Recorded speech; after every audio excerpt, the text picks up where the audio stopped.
Audio Jungle. Hi, welcome to detective news. నేను మీ తప్పా షాకిర్సాను. ఈరోజు ముందుకు రావడం కారణం ఏంటంటే డిటెక్టివ్ న్యూస్ స్థానంలో పిఏ న్యూస్, పసిడి అక్షరాల న్యూస్ అని నూతనంగా ఒక ఛానల్ స్థాపించబడుతుంది. ఇంతవరకు డిటెక్టివ్ న్యూస్ను ఆదరించిన వీక్షకులు కానీ సబ్స్క్రైబర్స్ కానీ దయచేసి నా కొత్త ఛానల్ను సబ్స్క్రైబ్ చేసుకుని లైక్ చేసి కామెంట్ చేసి మీ అమూల్యమైన కామెంట్ను నాకు తెలియబడతామని కోరుకుంటున్నాను. ముఖ్యంగా ఈ ఛానల్ ఉద్దేశం మంచి కంటెంట్లతో మీ ముందుకు వస్తున్నాం.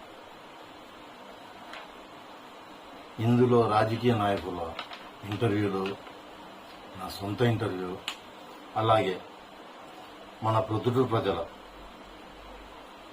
అభివృద్ధి కొరకై ఈ నూతన ఛానల్ పిఏ న్యూస్ స్థాపించామని ఆలోచించాను. ఉదాహరణకు ప్రస్తుతాన్ని నేను ఒక 10 కంటెంట్లు ఆదించి పెట్టాను. అవేంటో మీ ముందర పెడతాను. ఏ పాయింట్ మీద నేను ముందుకు వెళ్లాలో ప్రజలు, న్యాయ నిర్ణేతలు మీరే చెప్పాలి నాకు.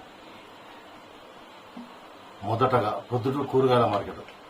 వ్యాపారస్తులు కష్టపడుతున్నారు, వినియోగదారులు కష్టపడుతున్నారు, అంత దూరం ఉంది కాబట్టి. దీని మీద 2, ప్రైవేటు స్కూల్స్, కాలేజీలు, అధిక ఫీజులు, వారి చదువు విధానం. 3, వక్ఫ్ బోర్డు ఆస్తులు. మన ప్రొద్దుటూరులో మూడంపల్లె మసీదుకు, జామియా మసీదుకు వక్ఫ్ బోర్డు ఆస్తులు సుమారుగా ఉన్నాయి. అవేమయ్యాయి? 4, మదరసాలు, వాటి గుర్తింపులు, అవి ఎన్ని ఉన్నాయి ప్రొద్దుటూరులో, వాటి నియామకాలు ఎవరు చూస్తున్నారు. 5, ఖాజీలు, తలాకులు, కులాలు. వీటిలో ఖాజీల పాత్ర ఏంటి, దీనికి ప్రభుత్వ ఫీజులు ఎంత. 6, ప్రభుత్వ ఉద్యోగుల పరివర్తన. 7, ప్రభుత్వ ఆసుపత్రిలో వైద్య విధానం. 8, అసాంఘిక కార్యకలాపాలు. 9, ప్రభుత్వ స్థలాలు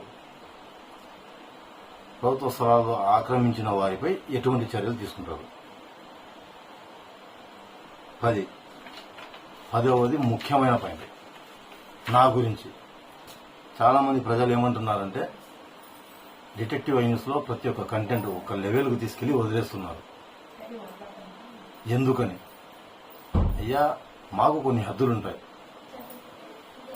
అంటే ఎగ్జాంపుల్కు పోలీసులు ఉన్నారు, ఒక దోషిని పట్టుకుని రావడము,